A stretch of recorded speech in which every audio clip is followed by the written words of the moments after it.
speculative bubble is a phenomenon that takes place when the price of a financial asset suddenly starts to rise and keep rising above its actual value, so that it is not sustainable anymore. Despite of strong suspicions, we cannot know for certain that we are dealing with a bubble before prices start to fall back to normalized levels. A typical asset that can set off a speculative bubble is the housing prices. Throughout the history of free markets, we have seen several bubbles. In the documentary Mind Over Money, we will see 3 examples of bubbles.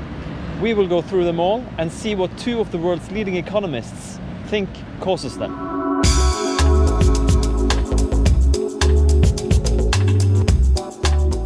In the 1600s, Holland went crazy for tulip bulbs. This was a result of behavioral biases, malfunctioning markets and supply and demand imbalances. The Dutch tulip bulb is one of the first speculative assets that saw prices shoot through the roof and then quickly crash. It is also one of the first recorded financial bubbles in history. It started with the import of tulips from Turkey in the 1500s. In the meantime, the Dutch Stock Exchange opened in 1602, and the exchange of peculiar things from the outside world was already a big thing. Now, in the 1600s, flowers were a big deal, and there was a rivalry to get profits from flower exchange. The tulips were the most popular type. But the trade of tulips involved not too many people, mostly comprised of merchants and craftsmen with a substantial fortune. Even though the trade happened between a few different people, the talk about tulips and the fascination for the incredible profits spread around the country. The peak of the tulip prices happened in 1637, when the prices rose 1,100% in just 1 month. For example, the Switzer, which was a very popular bulb, rose in price from 125 florins a pound in December 31st, 1636 to 1,500 florins per pound in 1637, February 3rd. So that was an incredible price increase. But what caused this incredible tulip mania? Well, one possible reason is simply that supply outpaced demand. People had even started growing their own tulips because of the very luxurious profits of selling the bulbs, and when all the obligations of the season bulbs became worthless, it brought down all the people involved in the trade. But why is this bubble so famous? Well, Anne Goldar, the author of Tulip Mania, says that it's maybe because bubbles kept happening. Nobody had learned anything from this first bubble, and we've seen several bubbles during the financial history, and we'll talk about 2 more today.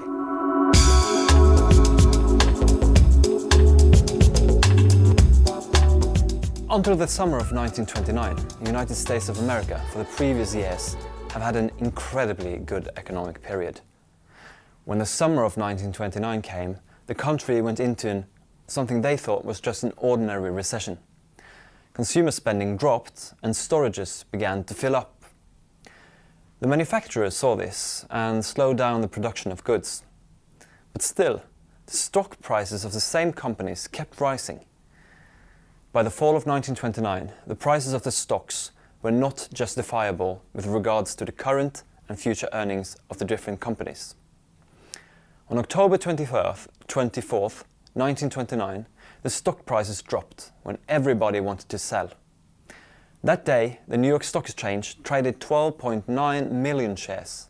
The next week, they traded 16 million shares. Millions of shares was worth nothing. Now, the production of goods in the US really stopped up, and people starting to lose their jobs. And those with a job started to feel a dramatically lowering of the wages. As a result of this, the buying power decreased dramatically. Because of the dollar's connection to the gold standard, which had been adopted by many countries in the rest of the world, the crisis spread from the United States to several parts of the world, especially in Europe. In 1932, more than 20% of the US population were unemployed. The president at the time of the crisis, Herbert Hoover, did not want the government to interfere. In 1932, Franklin D. Roosevelt was elected president. He ordered a 4-day bank holiday so that the Congress could pass reform and reopen the banks they thought were robust enough. He reformed the financial system and created the Federal Deposit Insurance Corporation to protect people with money in the banks, and Securities and Exchange Commission to regulate the stock market and the financial institutions.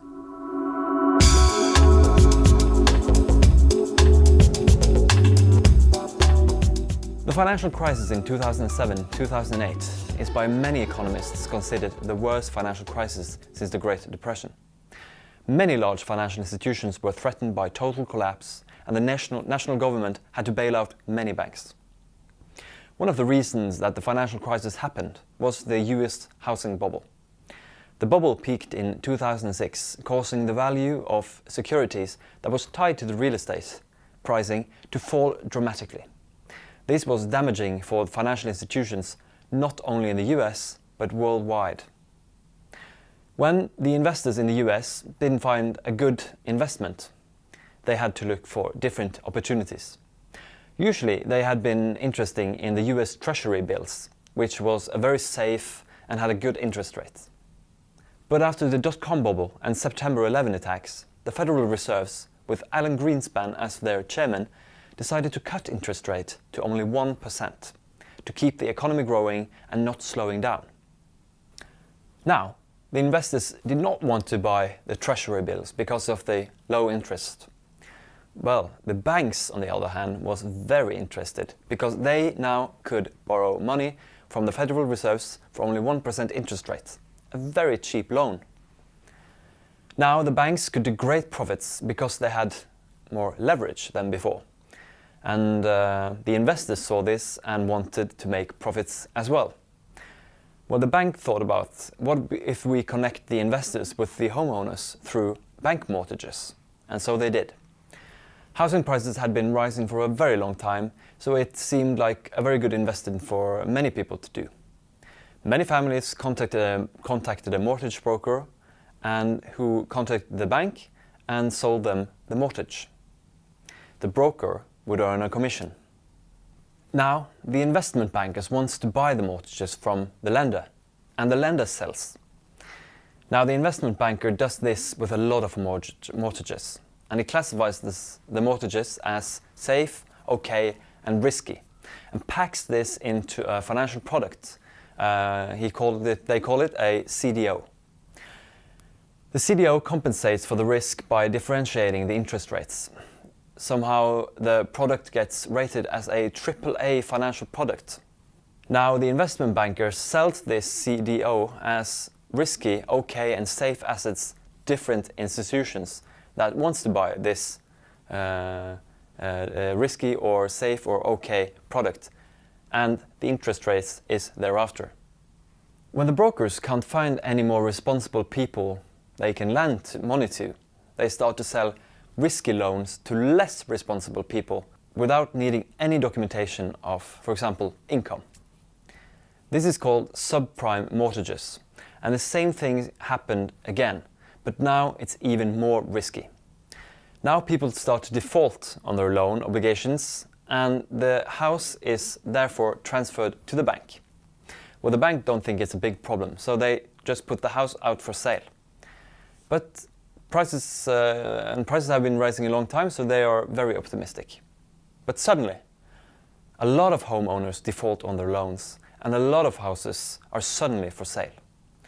The prices of the houses fall, and people stop paying down their mortgages because their house is not worth nearly as much as what they borrowed in the first place. Now, the institutions that own all the mortgages try to sell them to some other, but nobody wants to buy it. It was like people suddenly realized that the box of mortgages was not worth anything anymore.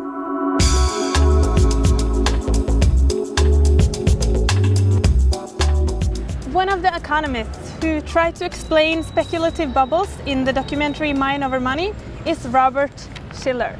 He's a professor at Yale University. In the documentary, Shiller argues that speculative bubbles are driven by human emotions and emotional excitement.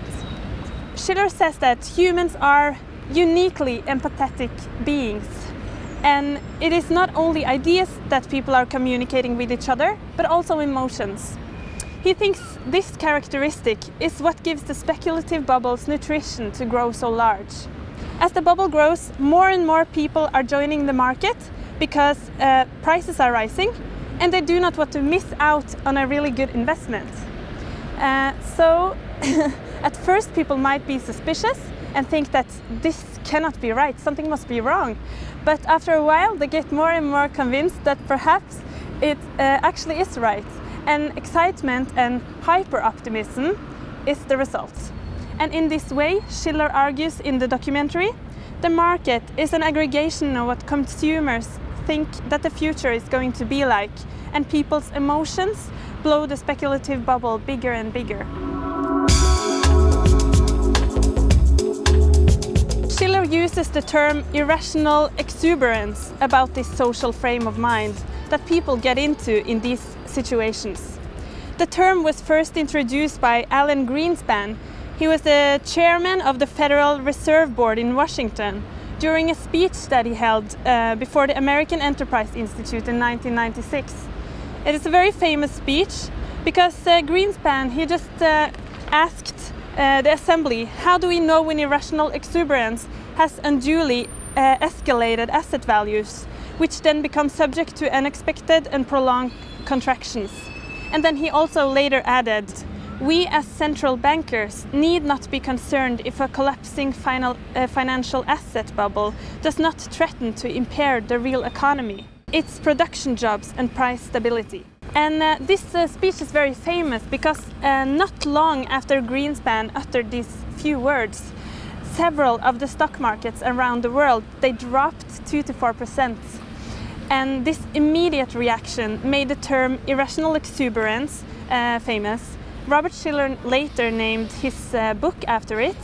And in the book, which was released in 2000 and then a newer version came in 2005, Schiller warned the public about future increases in the stock and housing market and that they could eventually lead to a possibly worldwide crisis, which it did.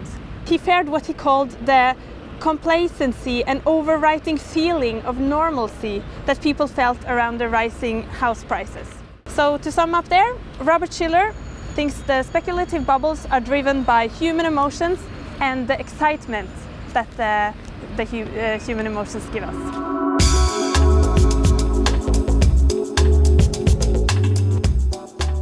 The way economics textbooks are written, they don't say people behave this way, they say people behave as if they were doing this. This is a quote by Eugene Fama, taken from the documentary Mind Over Money. In the documentary there is an interesting analogy. A pool player is not necessarily a professor in physics or advanced geometry, but he will still know how to win the game. This is the classic argument of economists like Eugene Fama. They argue that most people are rational. They will at least act like they are rational. Eugene Fama is a professor at the University of Chicago Booth School of Business and has done research in the fields of portfolio theory and asset pricing. He is probably most famous for his hypothesis of efficient markets. In this hypothesis, he classifies efficiency in markets into 3 types: strong, semi-strong and weak. They reflect what kind of information that is priced into the different assets. If the information in the price is weak, then it is only historical prices that have been factored in. In this state, Fama argues, it will be impossible to profit from it. In contrast, the strong form markets will have all information available, including private information. In a strong state, it would be impossible to perform insider trading, for example. With his research, Eugene Fama showed how difficult it is to beat the market. In other words, how difficult it is to predict prices in the future. I used to think I knew what the word bubble meant, but I don't think I know what it means anymore. I cancelled my subscription to The Economist because the word bubble appears 3 times in every page there now. And I think it's just totally gratuitous. It's mindless. In an interview with the New Yorker, Pharma said that bubbles have to be predictable phenomenon. In the documentary Mind Over Money, he will not even use the word bubble because he thinks, as the quote said, the word is mindless. Pharma says that the panic we see during a crash is nothing more than a change in tastes, and that efficient markets can exist even with irrational behavior, as long as there are enough rational people to keep the prices in line.